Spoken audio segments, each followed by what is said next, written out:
We're starting? Well, yeah.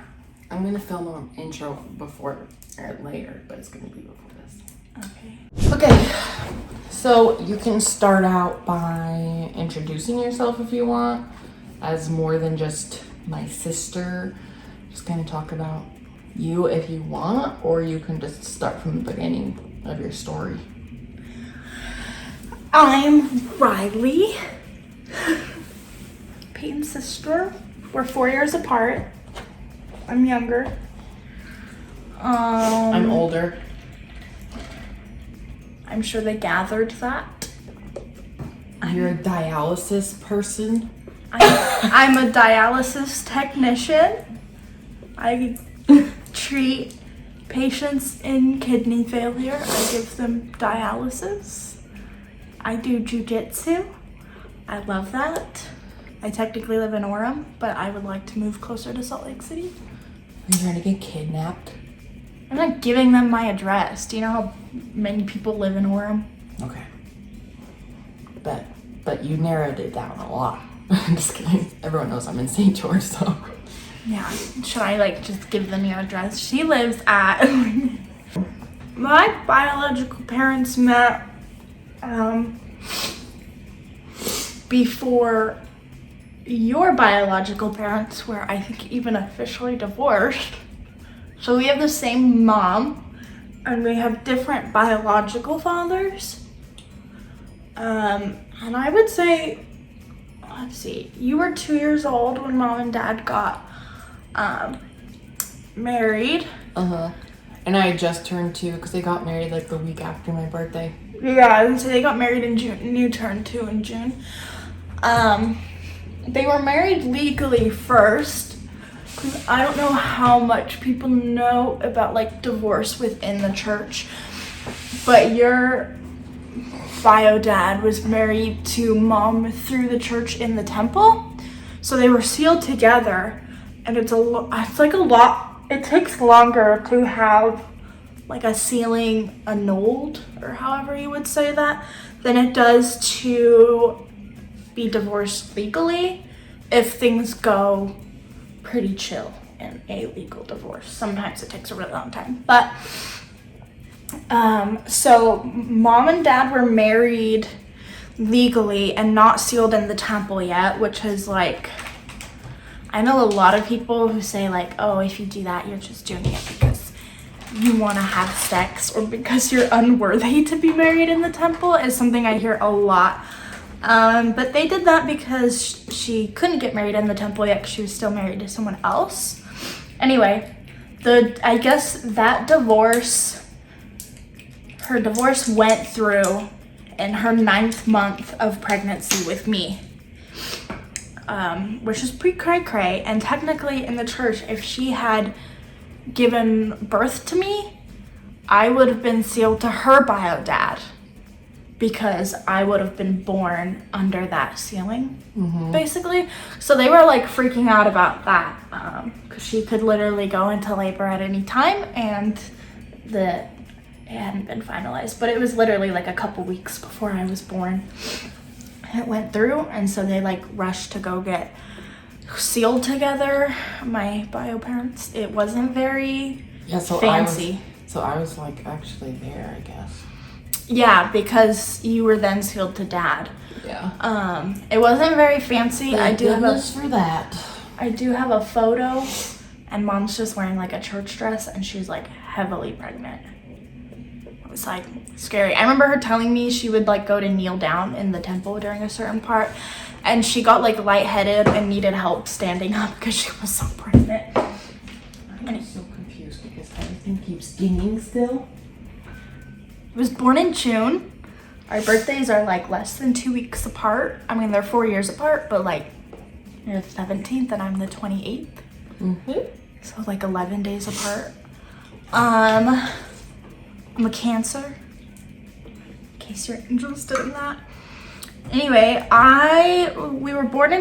both of us were born into the same family, but Orthodox, Mormon, LDS, members of the Church of Jesus Christ of Latter-day Saint families, however you say it.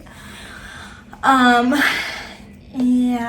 And I feel like I'm talking so slow and I have no idea where I'm going, so I really apologize for that.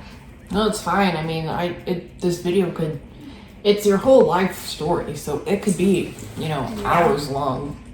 And it's gonna go through editors where they kind of like edit out a bunch of like pauses and stuff like that. Yeah.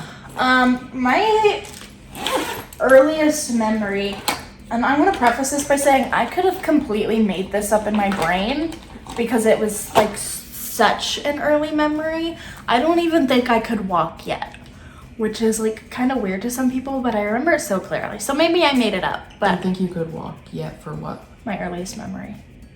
Oh, what you're about to say. Yeah. It was just me sitting downstairs in Los Banos. And I just remember it was like really early in the morning and Dad was there. But yeah, I probably was like younger than 1. So maybe I made it up. Who knows? Anyway, a lot of my childhood memories though, I'm like missing chunks of time. And I jumble up different memories and stuff like that. Apparently that's very common when you experience childhood trauma. But I didn't even know that until I was much older and I was talking to somebody about a memory that I had that they were a part of. Mm-hmm. And they were like, that's not how that went. And I totally thought that it happened when we were 6, but I guess it happened when we were 8 or 7 or 8. What happened when we were 6 or 8? It was like a birthday party memory that I had, and I thought it was my 6th birthday, but I guess it was my 8th birthday. And so I have a lot of things like that where I'm like missing chunks of time. Your 8th birthday was like peace signs. Yeah. Themed. Mhm. Anyway, I guess this person didn't even. You looked like you were 6. Yeah. That person like didn't even move to Merced until we were 7. And so it was like definitely couldn't have been my 6th birthday. Anyway, that's like a lot of chunks of time we're missing. I think when I was a small child, I thought I was a happy kid. I don't know. I thought I was as a very small child, I thought I had like a normal childhood or. Mm-hmm. But looking back on it now, I see a lot of things that are not normal. I suffered from a lot of anxiety and depression as a young child, and I didn't even know what that was. I didn't have like the words to explain those things. I regularly had panic attacks about things. I remember crying myself to sleep a lot. That's kind of depressing, but yeah, so looking back at it now, it was definitely not like I was not a normal happy child. We have a lot of siblings. Growing up, there was 5 of us, and since then, my dad has remarried, so I have 2 other younger siblings now. So there's 7, which is a lot of children. And both of us fall in the middle. We're middle children. What else? I don't know where to go from here. So with all of us, there's 2 moms and 3 dads. No? Yeah. 4. If you're talking about step siblings, they have a dad. Yeah. So 4 dads and 2 moms. That's real complicated sounding, but yeah.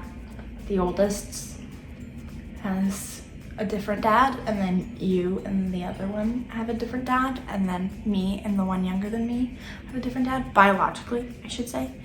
And then the youngest 2 are step siblings, so they have a different mom, and then they have a dad, but then my dad also raises them too, so.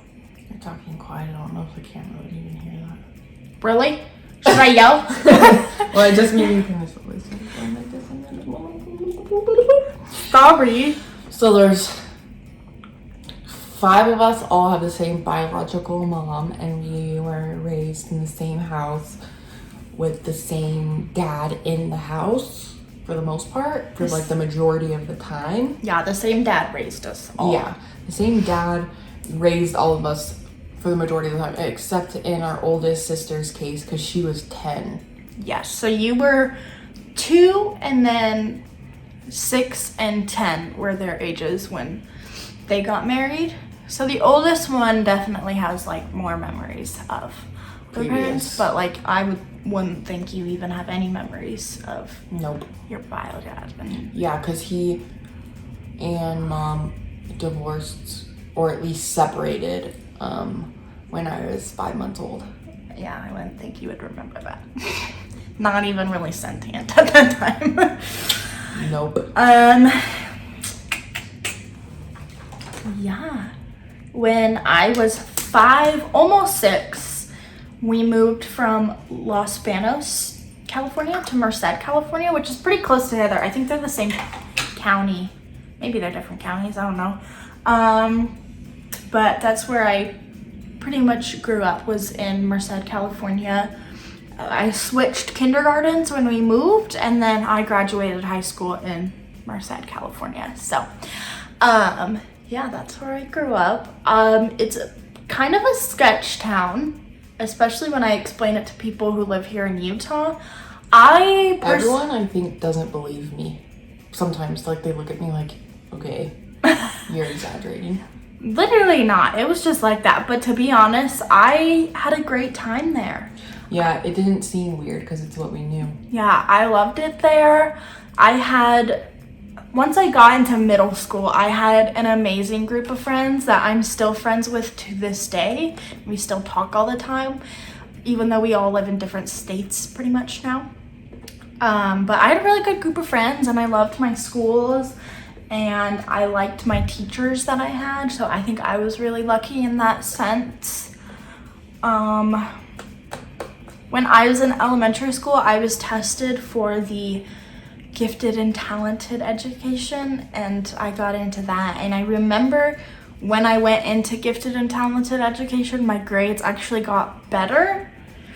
And I think it's because like I was just bored in class, and so I would like talk a lot and get myself into trouble, basically not pay attention or be able to keep track of my stuff because I wasn't getting the education I needed. And so that's, I think, why my friends and I were so close, because with these gifted and talented, it was called GATE, but with that, you are in the exact same class every year pretty much, and so all the kids are for the most part the same, and so we were all in the same classes 6th through 8th grade together. Some of us, and I even went in 4th grade, so a lot of us were in the same classes for 4th to 8th grade, even though we moved schools. And I think that was really good for me because I met my best friends there. I don't know like how much trauma you want to get into. It's your story. You can talk about as much as you want. It's my story. I don't want to traumatize the followers though. Trigger warning, content warning, trauma ahead. Anyway, as I'm gonna be honest, I don't know when it started because I was so young. I don't remember. Only thing I'm gonna say is to say family member. Okay. Just for the main person, just out of like respect, not Okay. Whatever. That's the only thing. From the time I was too young to remember, I would assume I would have literally been an infant or a very young toddler. I don't remember. Until I was 8, I experienced like pretty intense sexual abuse from a family member. That went on for a long time. I mean, 8 years, maybe a little bit shorter because I don't know when it started. But for me, that was like my norm because it's all I had ever known. And I knew once I got older, like 7 or 8, I knew like what was happening was bad. And I knew that I didn't want it to continue happening, but I still didn't truly understand what was happening. So I didn't know like how to make it stop. And to be completely honest, I thought that if I told somebody, I would get in trouble or bad things would happen to me. Like, I would have been at fault. And to be completely honest, I kind of blame a lot of that on the way we were parented, because it was always like if two kids got in a fight or something bad happened, both of them were punished, regardless of if one person was in the right or one person was in the wrong. And so I just assumed nobody was gonna hear me out and listen to me about what was happening and that I was not in control. And so I just assumed that I was gonna get in trouble. So obviously I didn't want to say anything. And I actually never did say anything. I was not the one who told anybody. At the time, I thought I was the only one it was happening to. And I don't remember this, but I guess I told you, I said, do they ever touch you funny or something like that? I don't remember this at all. Yeah, this is another, like, one of those, like, chunks of time where, like, it's hard for me to remember because it was definitely, like, a really traumatic time growing up. Not to say that every single factor of our lives was traumatic, just when you have something happening that is traumatic, it can kind of just block out that time. It doesn't have to only block out the hard stuff. And so I just remember, like, we were in a shared room together and you were on the top of the bunk bed. And I remember, like, being kind of, like, I was, like, facing the bunk bed in the door area, and I was kind of, like, standing at, like, that kind of corner-ish.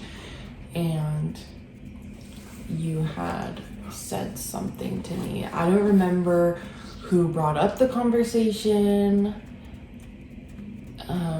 Maybe, like, I speculated something had been happening and maybe I tried to bring it up or something. I just remember whenever you said something to me, I purposely didn't have, like, a big reaction. I was, like, trying to make it seem like it wasn't, not like it wasn't a big deal, but I was trying to not have, like, an overwhelming reaction. Yeah. Just in fear of putting you in an overwhelming, like, mood or like anxiety mode or something, which is probably a good move, but I don't remember that at all. But I was just trying to be, like, calm, and then I dealt with it that within, like, that same week or the next day or something. Yeah, I remember going home from school, like, on the bus every day, and I would sit alone and, like, literally have panic attacks and be like, today's the day I'm gonna tell somebody, like, I'm gonna tell somebody today, and then I just, like, never would because I was so scared. And I think a lot of that is, like, why I feel like I was a very anxious child, but honestly, I was anxious about other things too. I was very medically anxious about all things medical. I remember having a full-fledged panic attack because I knew I was gonna have to get vaccines when I went into 7th grade, and I was literally, like, 8 at the time. I remember being scared because that meant I had to get a shot at the doctor, and that was always scary for me. But I remember you, like, basically, like, I'm not going to school, like, it was, like, a huge thing for you. Yeah, I was very medically anxious, I think, and I'll go into a little bit more about that, but basically, you told someone who at the time you trusted about the whole situation, and then they went on to, like, tell our parents, basically. And then Wait, about what? The sexual trauma, abuse, et cetera, et cetera. You can say names of anybody you want. It was just, like, the main person. Only because I've directly talked with this person and specifically reached out to them, like, wanting to be respectful. I actually asked if I could. Yeah. And they said, like, obviously we could do whatever we want, but, like, asked that they would prefer the term family member. Yeah. Just to, like, not have anything traced back. But as far as the person that I was trusting to tell and everybody, that person's no longer a trustworthy person. Yeah, I was on a podcast recently. I don't know if I told you, and I was sharing my story. And the podcast isn't out yet, but I use his name, and I didn't care. Anyway, this was our brother-in-law that she told.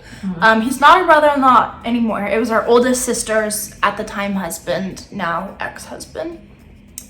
But basically, she told him, and at the time he worked for a company that someone in our family actually owned, and he was like a coach almost for kids who were like in troubling situations, I guess. So he would go to their house and like find ways to help them and their family to like have better behavior and do better in school and stuff like that. I don't know exactly what the name is for it, but it was like basically a life coach for troubled children.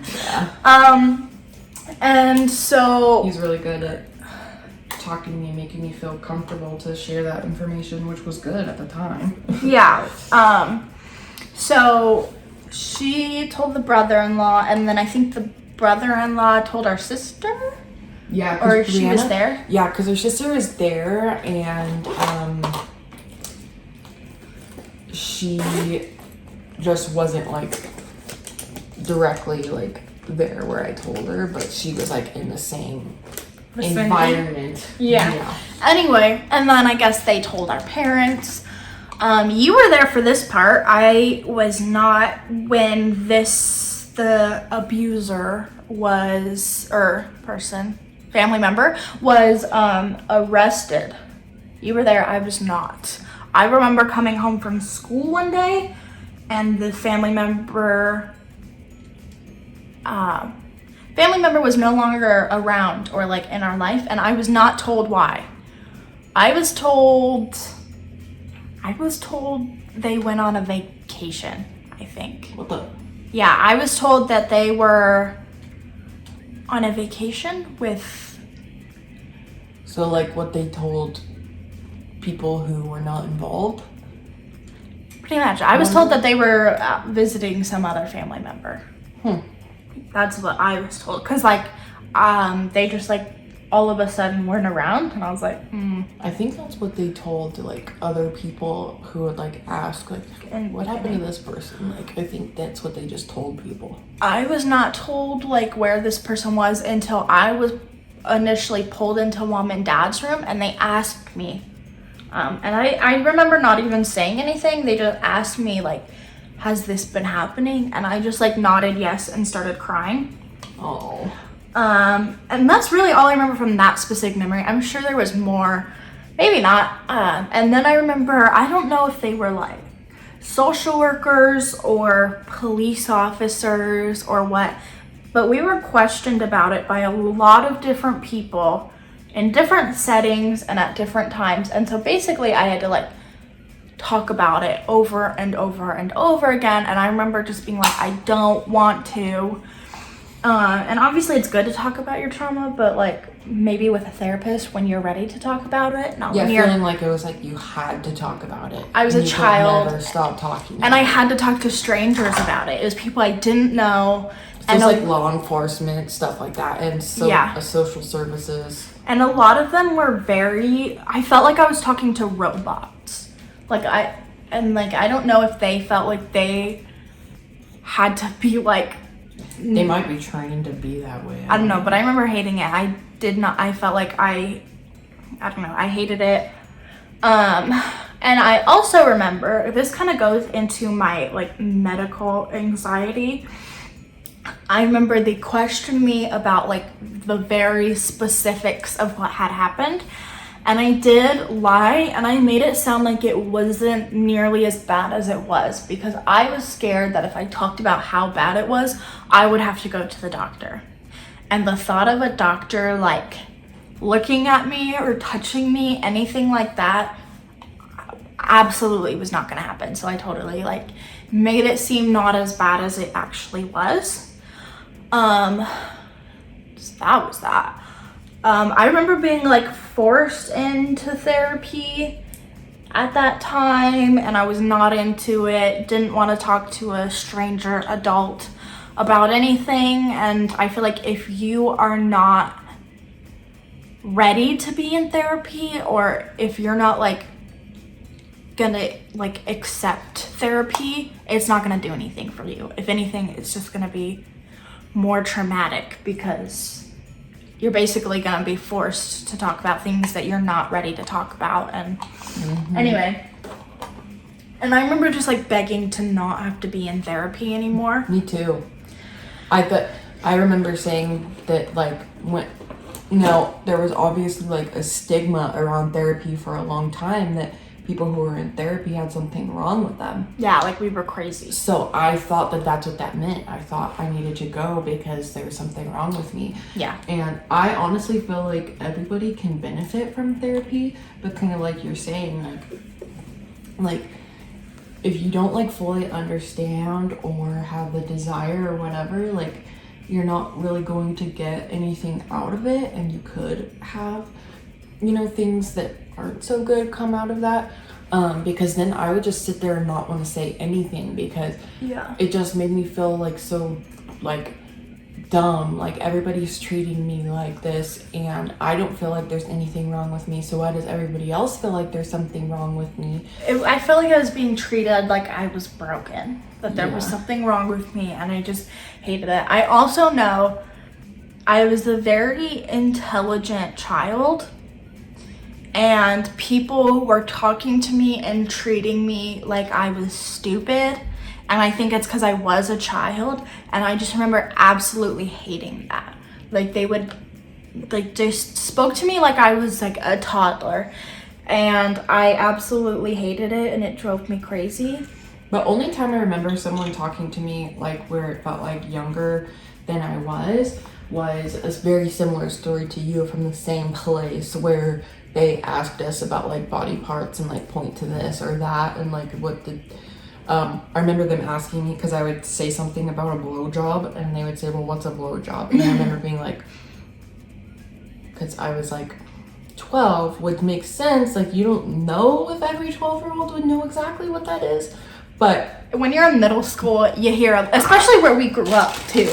Yeah. Everybody, like all the older kids are like telling the younger kids. They still have to make sure they're like, because I mean, especially in Mormon culture here, there's so many people who like don't know anything. Yeah, there are people who literally think, what are we talking about?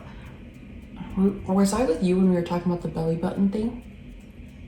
Oh yeah. There's a sex therapist here in Utah who talks about it, how like there are a lot of people who think that babies come from the belly button, and that's where sex happens too, all the way until like actually getting married and stuff. People in religious, like, I knew a lot of people like growing up Mormon where their parents literally wouldn't tell them anything. They wouldn't know anything. I knew girls who got their first period having never been told about a period, and would break down sobbing, crying because they thought they were dying. And I was like, that made me so sad for them. Like, that's like one way to traumatize your child, is to just... I wasn't told about a period, but they told me, we learned about periods in the 4th grade growing up when I was 9. And so I knew about it early enough. But what was I gonna say though? Oh yeah. I just, other than that time of kind of feeling like they thought I was dumb or something, the only way I really felt like people were talking to me was I just felt like everybody was being overly nice to me because they felt bad for me. Yeah. Because something was wrong. Yeah, I remember, I think they did, it was like some sort of psychological evaluation to make sure I was like of sound mind or something, but they were asking me like really dumb, simple questions, and they were asking them like over and over. They had like this block, and then they had like a little tin box, and they were like, is the block on top of the box, next to the box, or inside the box? And they would like move the block around, and I swear they did it like 25 times, and I just remember being like, I'm not stupid. And I know now it was like some sort of psychological evaluation, but there had to have been a different way to do that. Also, when you're explaining the story, like if you say, oh, he was on top of me, or he was under me, or I was under him, or whatever, that like they know that you know what you're talking about when you say over and on top of and stuff. But yeah, and they like they had like a little picture of like a cartoon person, and they were like, do you know what these body parts are? And I was like, oh my gosh. I do that too. Yeah, and I just remember like nobody made me feel normal. Like I just felt like everybody thought I was like some dumb little kid who knew nothing. And so I wish someone had been like, this is just like protocol. We do this for every single person that comes in here. Because I was like, I literally just thought that they thought I was dumb and didn't know anything. And that's why they were asking me these questions. Yeah, I'm kind of going on a tangent. Where am I going next? Oh, anyway, this family member ended up going to jail, and I was made to tell this story to a million different strangers. It drove me, I think it's weird that like we're taught about stranger danger and then they ask children to go alone in a room with an adult they don't know and talk about sexual trauma. I was like, and I mean, I get why they do it to a certain extent, but like we're taught to like, if a strange person is talking to you about sex, like that's inappropriate, that's a dangerous adult. And then I don't feel like anybody taught me that, but I remember being uncomfortable because mom or dad wasn't with me, but I didn't know this at the time, but I know like really they don't want the parent in the room having any like effect on what the child is willing to say or talk about. Yeah.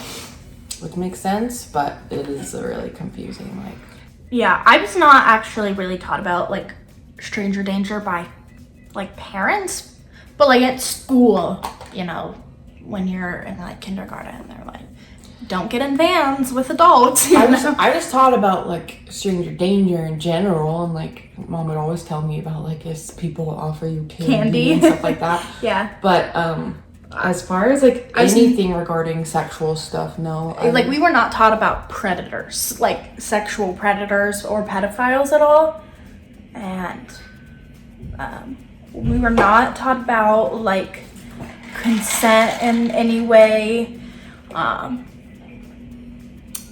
I don't think they even... At least when we were little. Once everything came out, all of that got better. But I mean, there's only one kid younger than you. Mm-hmm.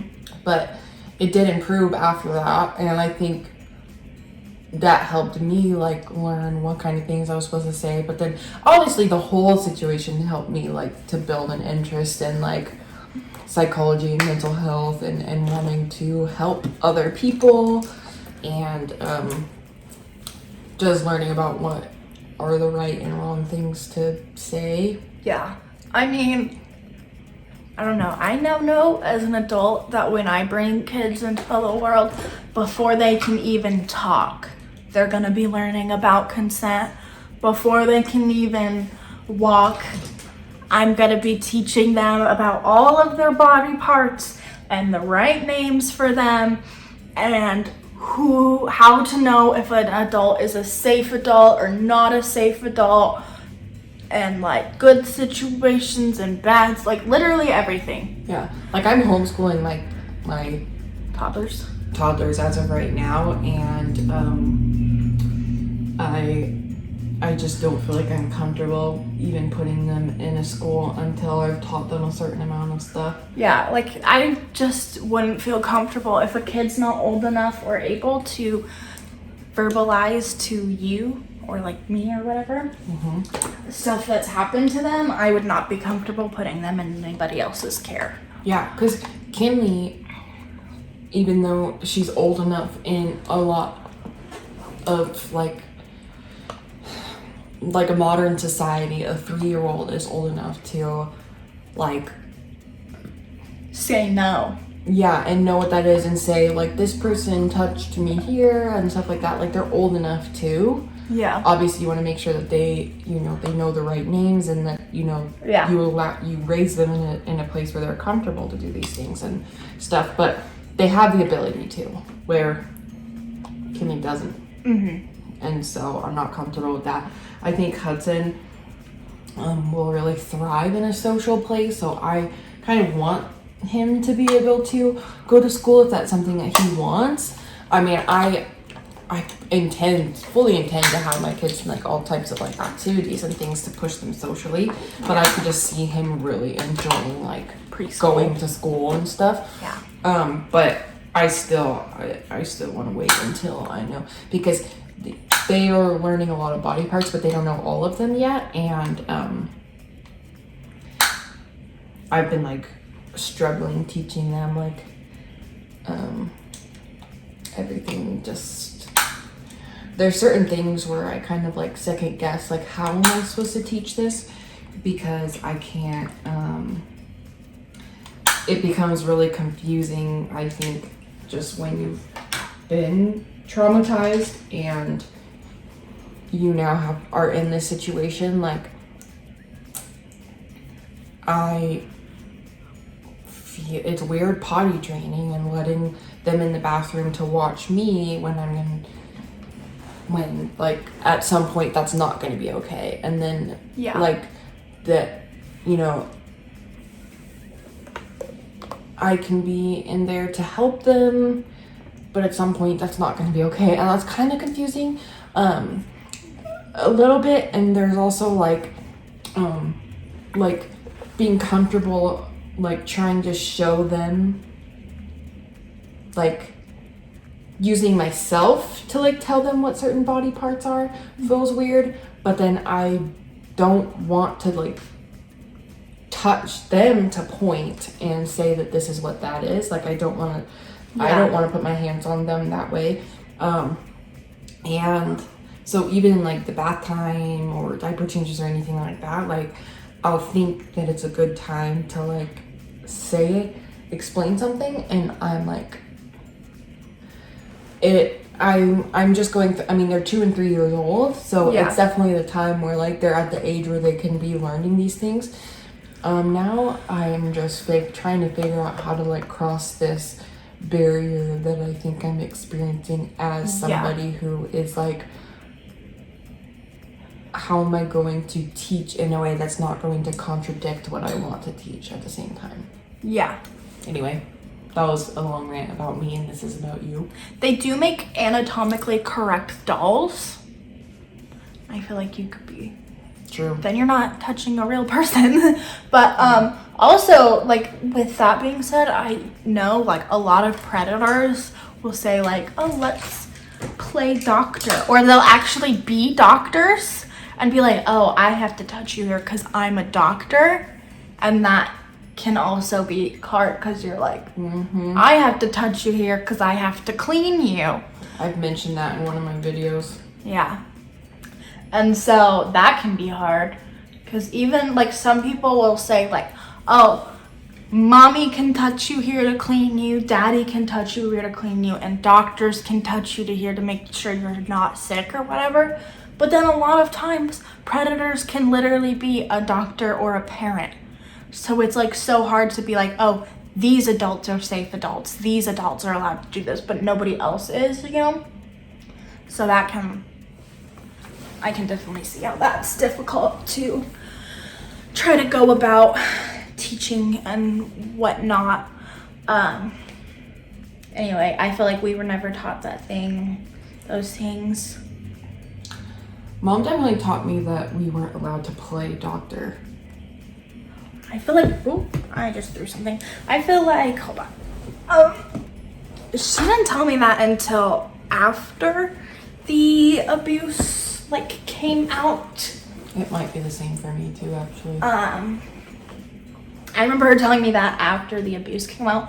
Honestly, kind of weird to me, because our mom had a previous experience with sexual abuse regarding family, like before any of this happened, regarding family members and stuff like that. So kind of weird to me that we weren't taught about any of this stuff or like learned about it until after our abuse came forward, basically. But yeah, anyway, they were a lot better about it after all that came out. And I think probably because like social workers and child therapists and stuff like that probably told them Yeah. Like, you need to teach your kids about these things and, like, go over it with them now.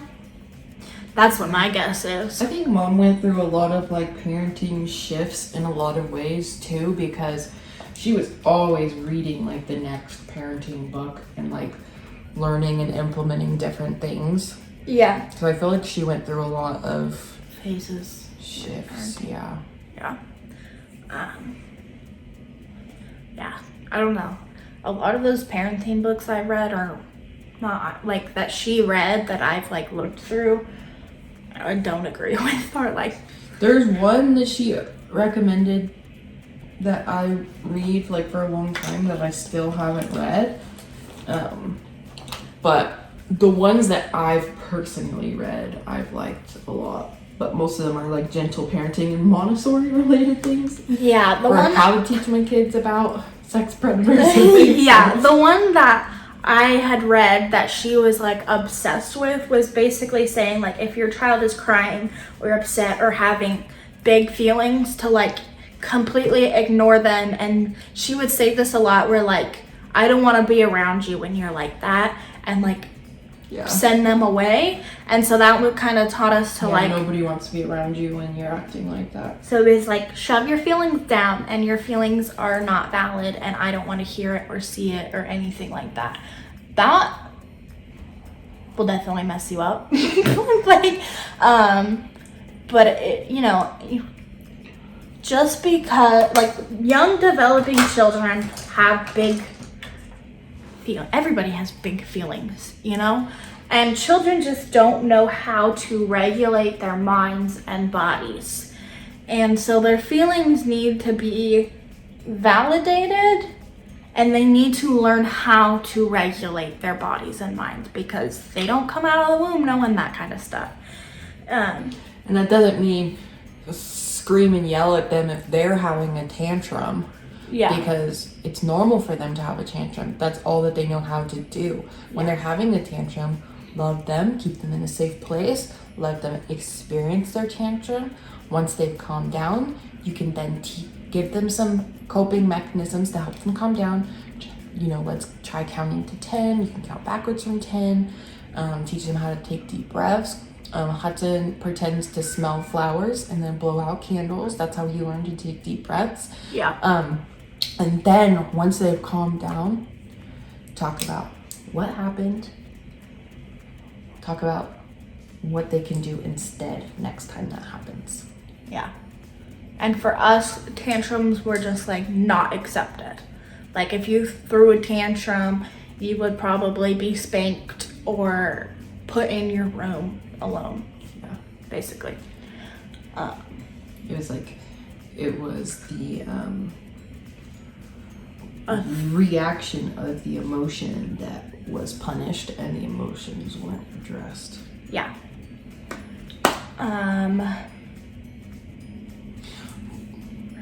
But I always knew how that made me feel, and I never forgot those things. And so I grew up, like, never really believing that, like, I don't believe that that was Mom and Dad's main goal. I think they just didn't really know how to do it, and they thought that what they were doing was going to work in one way or another, and that it was, like, kind of a learning thing. So I never really built up too many resentful feelings. I definitely, like, was resentful at the time. I was resentful for a long time, that I, like, went through different forms of, like, therapy that have gotten me to where I am today, where I do not have any resentful feelings. But that doesn't mean I condone everything that happened by any means. I disagree with a lot, but I also agree with some things. Yeah.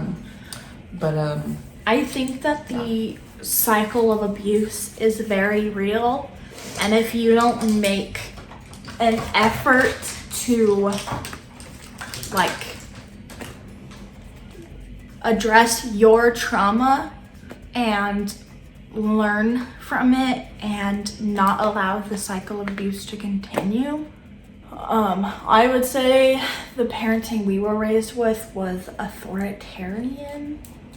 And to be completely honest, I feel like a lot of times it was very neglectful. It was like, we weren't paid attention to until whatever we were doing was like annoying to the parent, and then it was like we would get hit. Or like I remember sitting in the corner one time for like 2 hours. It was in Los Banos, but yeah.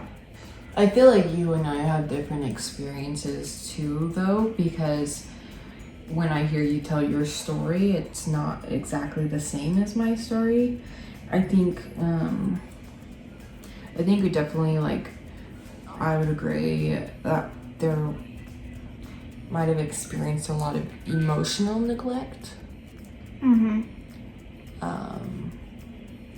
But I think, for me, I kind of see, like, a roof put over our head, like both parents working full-time to make money for us, to take care of us, that like we were more financially well off than like a lot of other people around us, and we were always fed, more than fed. We were always, like, as far as like the things that we needed, like if we needed new clothes or this or that we would just like always get the things that we needed, and we're taken care of in that way, and got to be in extracurricular activities and sports, and could hang out at our friend's house, and friends could hang out at our house, and like stuff like that. That's my view of it. But like emotionally, I remember being alone a lot. I remember walking home alone regularly from the bus stop when I was like 7. And I think about that now, and we lived in a very dangerous town. The neighborhood we were in at the time was nice, especially compared to the rest of the town. But the bus stop was like not far away. It was when I would walk to the babysitter's house. Remember? You had a babysitter? Tina Jones. Oh, well, she lived around the corner from us too. Yeah, like through a neighborhood and down into like a cul-de-sac. Yeah. But I was 7, and so I looked 5 because I was very little as a kid. And we were like down the street from a very dangerous part in town, Loughborough.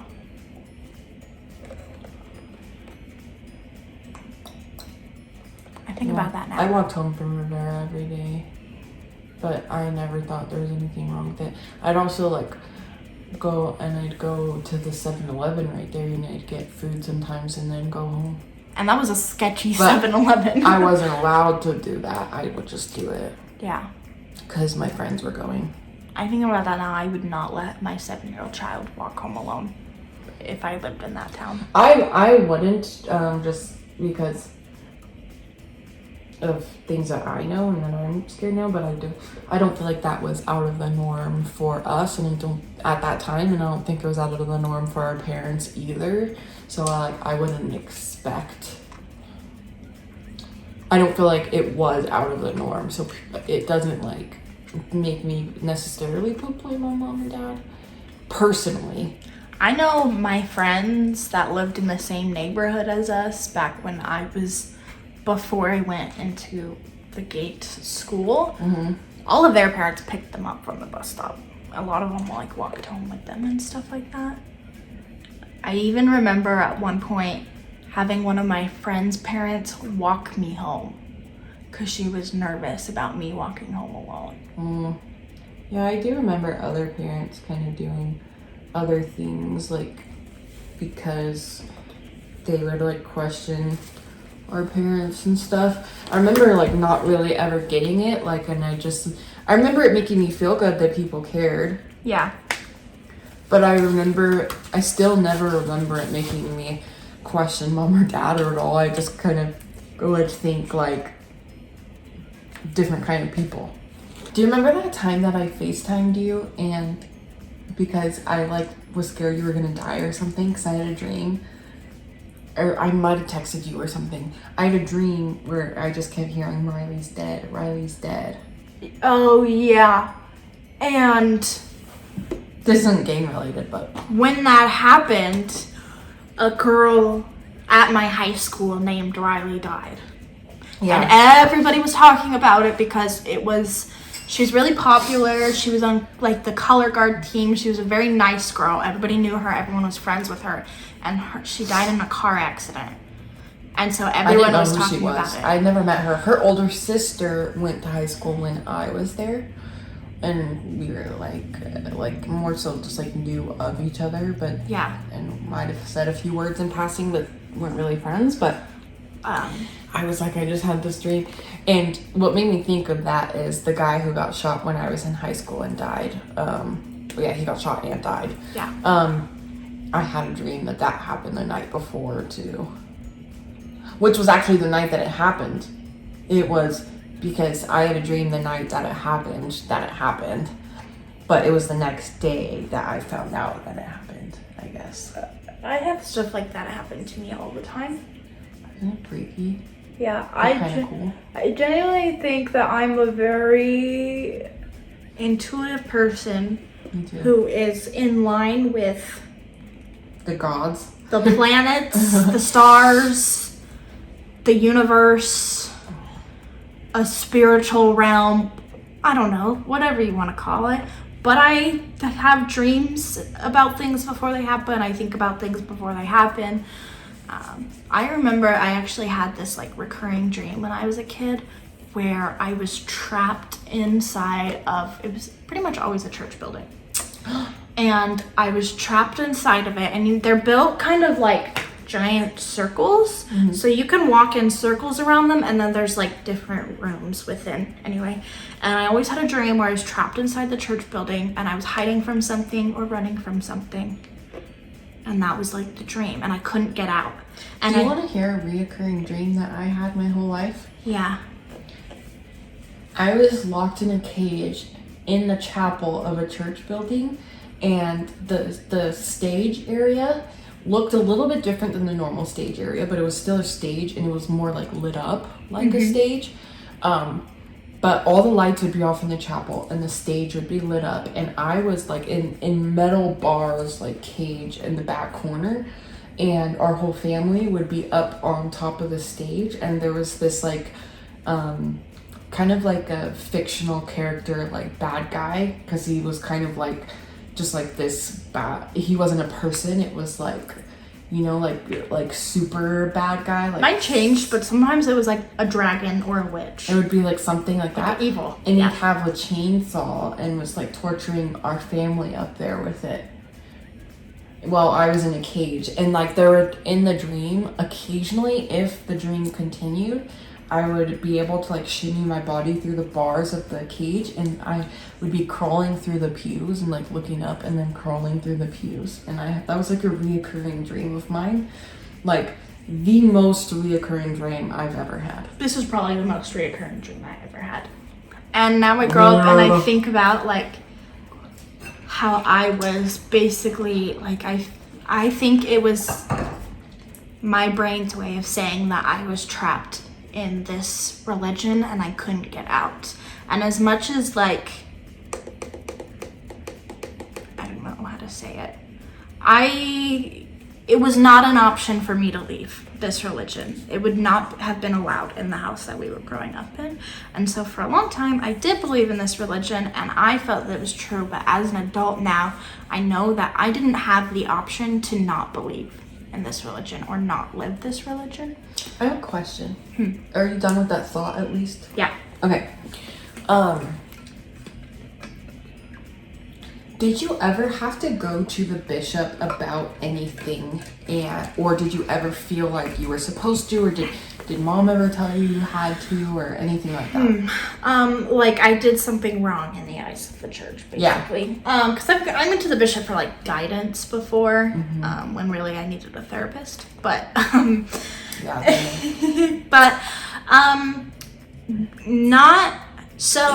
not growing up. I was absolutely very terrified of doing anything wrong, I think. And so obviously I'm not a perfect kid and I did stuff wrong. Never done anything big enough, I think, to go to the bishop. By the time I was old enough to do things that people would probably say you need to go to the bishop for that was at a time when I was already starting to deconstruct my religion. And so I felt like, and I definitely felt guilty while I was doing anything like that because of like the way I was raised. I was taught that I was supposed to feel guilty for doing those things. But for doing the things that you were doing, not... Yes. Okay. But in my brain, I knew logically what I was doing was not wrong.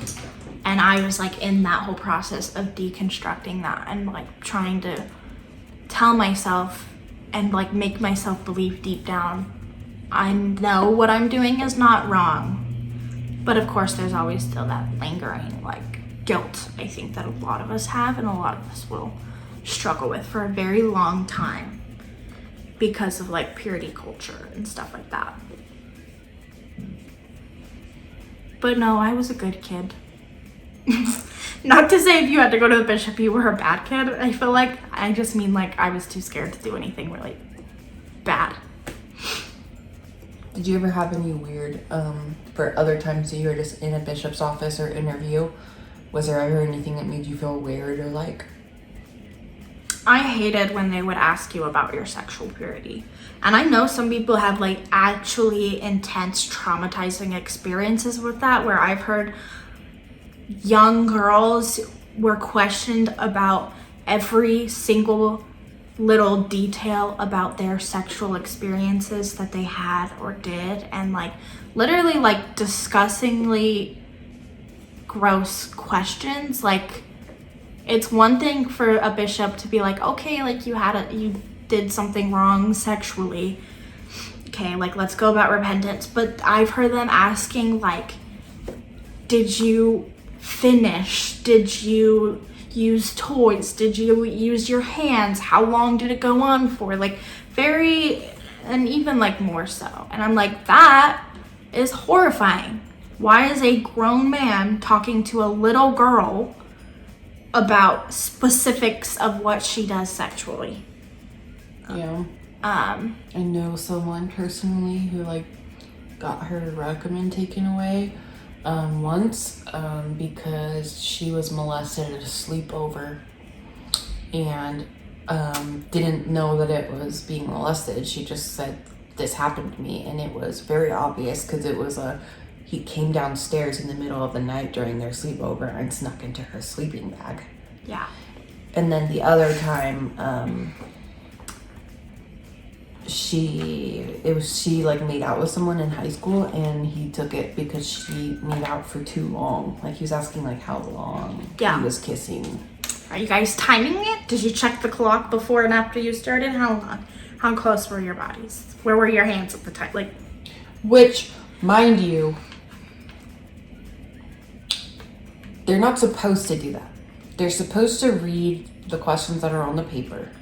And the paper says, do you obey the law of chastity? Yeah, that is like the question that I would get asked. And I remember the first time it was asked to me, I didn't understand what they were asking. I was 12 years old, and they said, do you obey the law of chastity? And I had at that point I was literally just out of primary. They're not teaching you about chastity necessarily in primary. They're not teaching you about sexual sin because you're a little kid.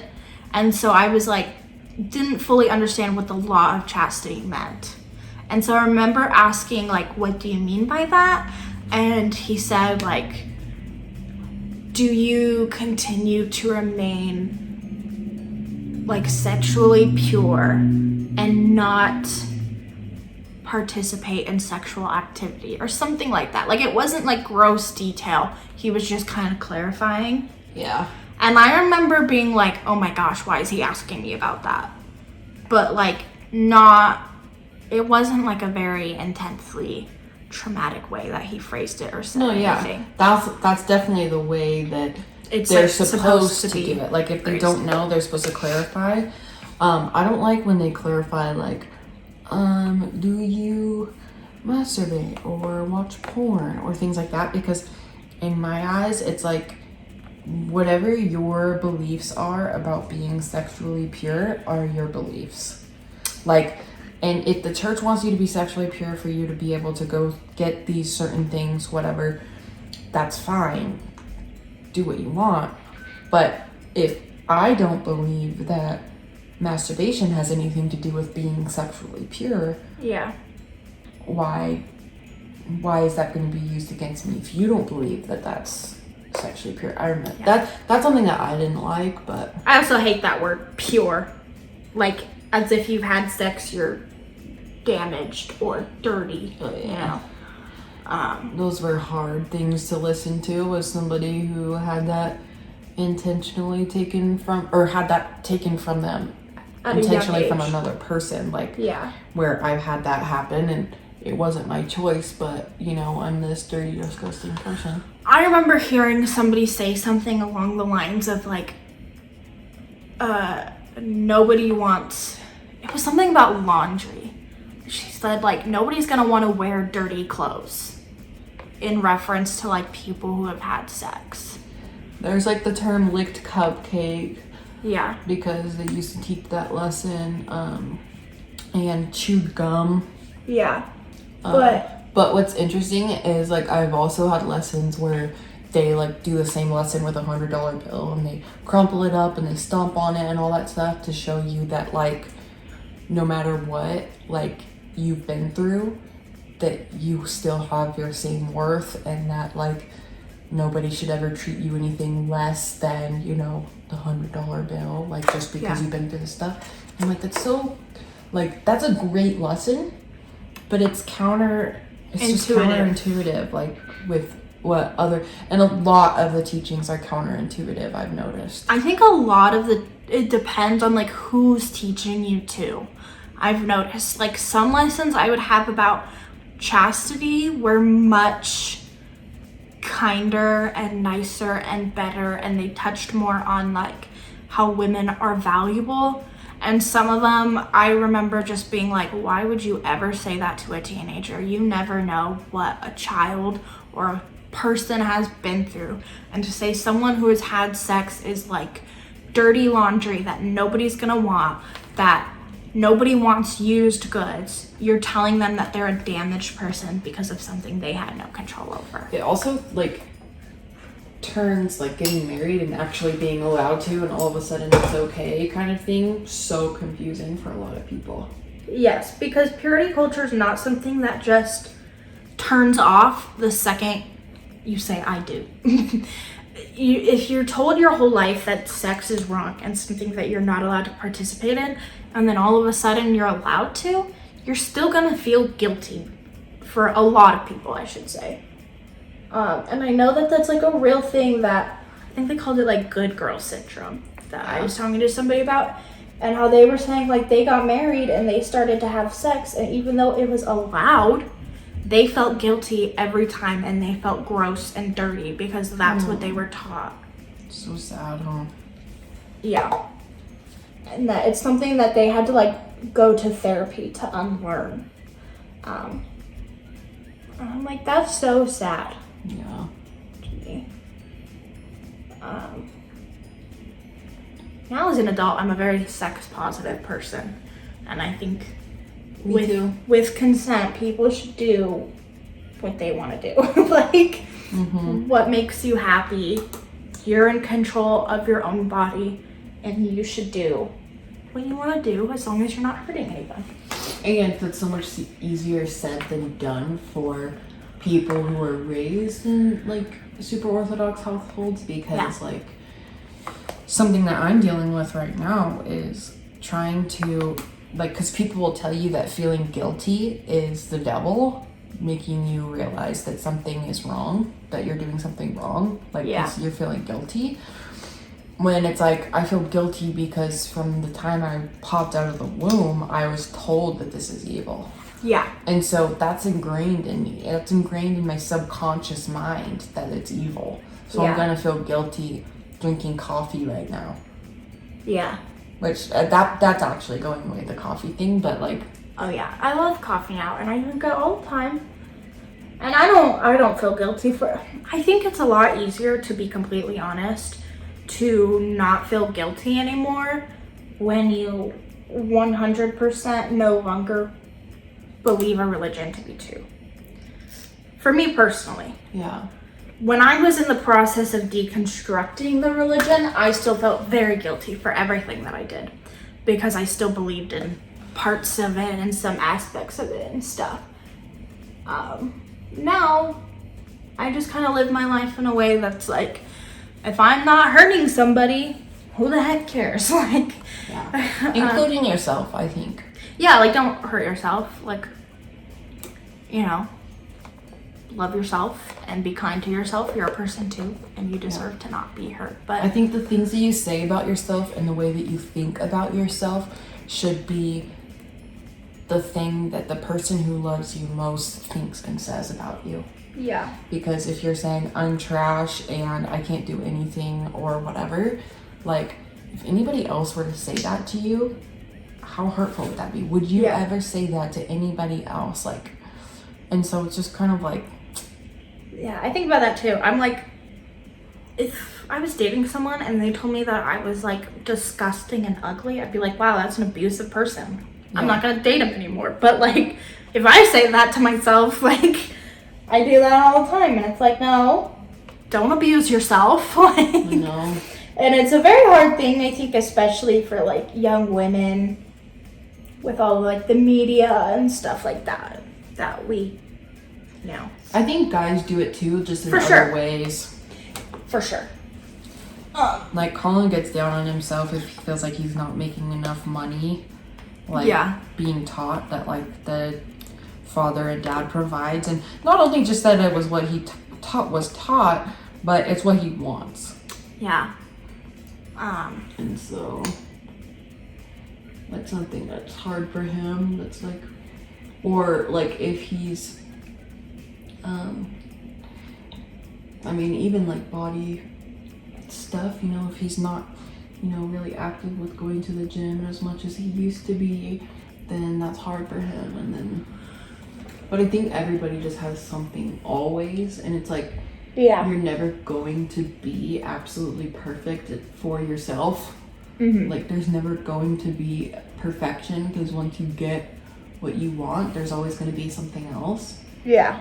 And so it's just like, just be happy with what you have. And it doesn't mean you can't have goals.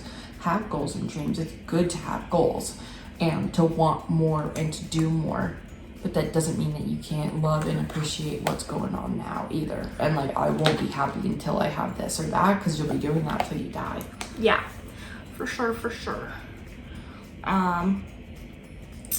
I started, I think, to deconstruct religion in high school. I think it started with me,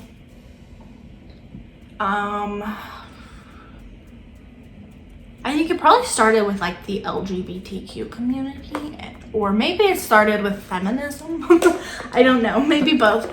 But just me seeing the way like LGBTQ plus people are spoken about within the religion, the rules that they are meant to abide by, and stuff like that, and thinking like, wow, that's not fair at all. Like, that's not right.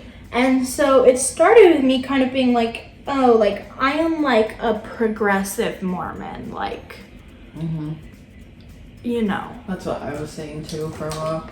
And I was like, I'm still Mormon and I believe in it. I just think that like gay people deserve rights. And I also,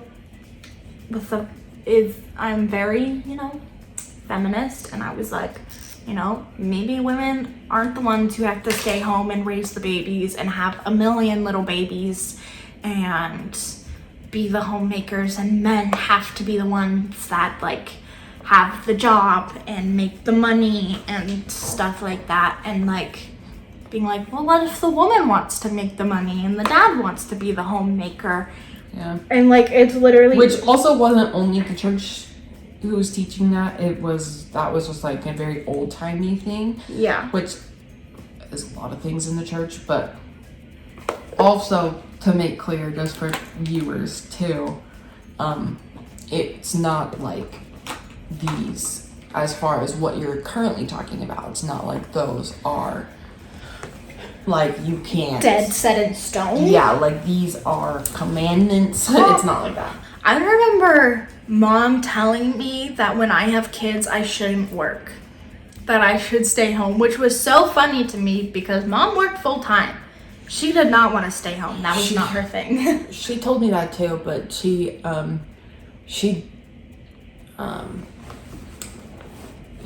me it was like she wanted me to be able to have a relationship with my children, to have like that maternal relationship with them, which would in turn mean I need to marry somebody who makes enough money. I think her intention behind it was she like wanted me to be taken care of, which I'm not saying is, you know, anyway. But I know she would have not wanted to work if they made a certain amount of money. Do you think that? Yeah, because she, I think she had a certain level of addictive tendencies to spending money and wanting things, to a pretty big extent, like enough to like go into a lot of debt. Yes. And I think she felt guilty for that she needed to work to like pay that off, or to like not necessarily pay it off, but just be like, I'm also working for these things, so I can also spend the money, but I'm also trying to pay off the debt. Like it gave her a reason to do that. And I think when she, in times where she wasn't working, I think she kind of felt like she didn't have enough of an excuse to continue. And so when she wanted things, I think she might have felt like guilty more if she wasn't providing when she was doing the majority of the spending too. I definitely see what you're saying with that, and I think that that's definitely a big aspect of it, but I don't think she would have wanted to stay home. Like, that's not how I viewed it. I remember her telling me that she went back to work 2 weeks after I was born because she couldn't stand to stay home any longer. She felt like she wasn't doing anything, and she felt lazy, and she wanted to go back to work. And I don't know, to not even be able to take more than 2 weeks off when your doctor literally tells you that you need to heal for 6 weeks. And also, after she got sick, she continued to try to go back to work many times. Yeah, I still always saw that as like a, like, feeling guilty kind of thing. But I don't think that she would have wanted to stay home either. I don't necessarily look at that as like that means she specifically wanted to be working. I think she had a lot of hobbies and interests and would have been happy doing all kinds of things. I don't think she liked to be cooped up at home. I think she liked to socialize and do things.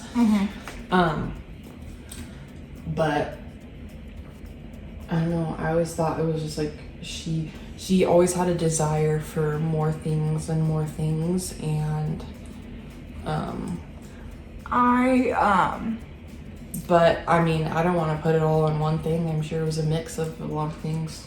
Yeah, I remember her saying that she couldn't stand being home, and that's why she kept, even when she was so sick and she was not in a position where she should be working, she kept trying to go back to work and do things that were like too much for her, basically, because she felt like, I think she just felt like she had to work or needed to work. Like, she's also really OCD. She was hard. She like, even at home, like, I mean, she would be sick enough to like be sick, but like there was also her who, you know, was like,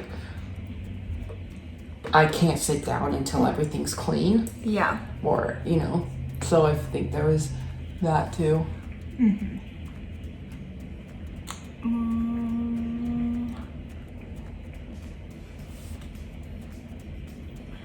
Anyway, where was I going with this? Where am I at? Maybe I'll just like kind of start back into like middle school. I had a really good group of friends, love them. I think I've said that like 12 times now. I will say when I went into middle school, my anxiety and depression became substantially more severe, to the point of where like I couldn't even function. I was having probably more than 10 panic attacks a day. Just remember being completely miserable, in a constant state of anxiety. I felt sick all the time because of how bad my anxiety was. I didn't want to go anywhere or do anything because every single thing I did brought me anxiety. I don't really know why that specific time was when it got that bad, but I do remember when you were going to go into middle school for the first time, you were going to go to a place where they didn't have gate. Yes. And you were really terrified of going into Rivera and not having your friends. And then there was another time I remember where these are just like random moments I remember, but yeah, you started getting acne like way before puberty. And you were I was like very self-conscious. Yeah, you like could not even leave your bedroom. It was like you're so embarrassed that you had acne. But mom let you start wearing makeup before everybody else because of how hard it was for you. So I was gonna go to the middle school that was like in our like where we lived, what middle school I was supposed to go to, which did not have the gay program. About a week into that, I was like, nope, can't do it. And I transferred back into the GATE program to the middle school that was like not where I was supposed to go. But since I was in the GATE program, you can just go there. You know, kids from like all over town could go there if you're in that program. I definitely was able to make that better.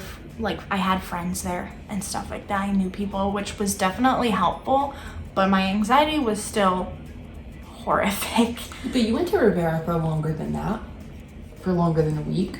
No, I went to Crookshank for a week because that's where we lived at the time. Oh, yeah. And then I transferred back into the GATE program, which was Rivera, which is where I went from 6th grade until I graduated middle school. You know what's funny?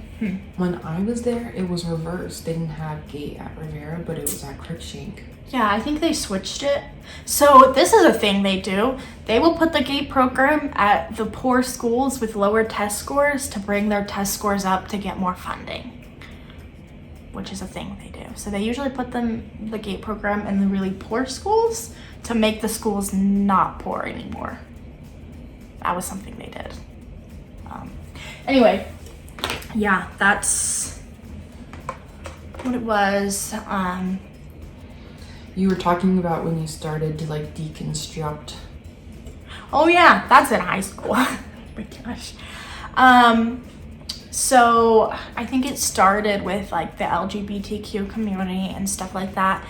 And then there was like the Black Lives Matter movement blew up. And that was very eye-opening for me, to say the least. And I actually started to become more vocal about racism and systemic racism and trying to find ways to be helpful and supportive within my life and my community as a white person who wanted to be able to do those things for people of color. And I received a lot of backlash within the church for that. Like what? I was told that the Black Lives Matter movement goes against everything that the church teaches. I was told that it was a like hateful organization that wanted to ruin families. And I was told that I was supposed to basically like blindly follow the government, and like someone said something about like, oh, you're supposed to obey the laws of the land, which is one of the commandments they teach. And they said that I wasn't doing that by actively going against some of the things that the government had done towards Black people. And that's when I kind of did more research into Black history within the Mormon church and saw how horrifying that was. And it was something that I was pretty much never taught about growing up within the Mormon church. But how Black people weren't allowed to have the priesthood until the 1980s, the 80s, which is insane. We're not all meant to have the same beliefs and make the same decisions. That doesn't mean you can't, like, because there are people who do treat you like the kind of love the sinner, hate the sin thing. Like, if you genuinely hate decisions that people are making, like, you hate them, how can you, like truly love somebody? Because, like, you could not like a certain behavior or choice of actions. Like, I feel like Dad, for example, probably doesn't love that, like, we're not in the church, probably doesn't love, like, that idea, because in his beliefs, he believes that, you know, this is something that makes us happy, this is something, like, whatever. But I also know that, like, I mean, he tells me, he's like, I know that God knows the intentions of your heart, and I feel like I know the intentions of your heart, and you're just trying to do what's best for your family. You're trying to do what's best for, like, you are literally just trying to do what you believe is right, and that's all. Like, that, I love that for you. Like, I encourage you to keep doing that. Like, and so, like kind of in that way, where I have other family members who have been like, oh, I still love and accept you, and I encourage you to keep asking questions, but you're absolutely arrogant for X, Y, Z, and everything You're you wrong, say is wrong. and one day you're gonna figure out how wrong you are and come crawling back. Yeah, and you're ruining your children's lives, and it just feels like they're just watching and waiting for something bad to happen to me so they could say it's because I love the church. Yeah. And I just want to say, since leaving the church, I am more happy than I have ever been. I'm more confident than I have ever been. I'm more myself than I have ever been. And if there is a God who is all kind and all loving, isn't that exactly what he would want for his children? I believe that. So, yeah. Is that everything you have to talk about for your story? Yeah. Sorry if it was a million hours long. It was like a Mormon Stories podcast. If they can do it, I can do it. Yeah. Speaking of Mormon stories, I love you guys. I love Mormon stories. Hit me up. Yeah. This channel's not very big, so give me a bigger platform to share my story. Thank you. Yeah. I listen to you all the time, and I follow you on TikTok, and I continue to watch the clips from your podcast every day. Once Hope? Yeah. Or love her Kara? too. Yeah, she does have a name. Yeah. And if you are watching this video, share it so more people can see it. If you have any questions for me, you can comment, but you can also, like, just message me if that will make you more comfortable. I'm totally down to answer literally any and all questions. I love to get into the nitty-gritty. There's no such thing as TMI for me. Like, I love to, that's like my jam, you know? How are they supposed to message you? We can give them my Instagram. We can put my Instagram in there, in the video. You don't want to say it? Oh, let me pull it up. Cause it's got underscores in it. I gotta, like. You don't know where they're at? You don't know your Instagram username? Okay, it's _ all _ riled _ up _ RA. Can I? Why? I mean, Why? No disrespect. Well, Great name. It's all riled up because I'm Riley. Mm-hmm. Riled up. It's funny. But all riled up was taken. So I added the RA because my name is Riley Ann. Oh.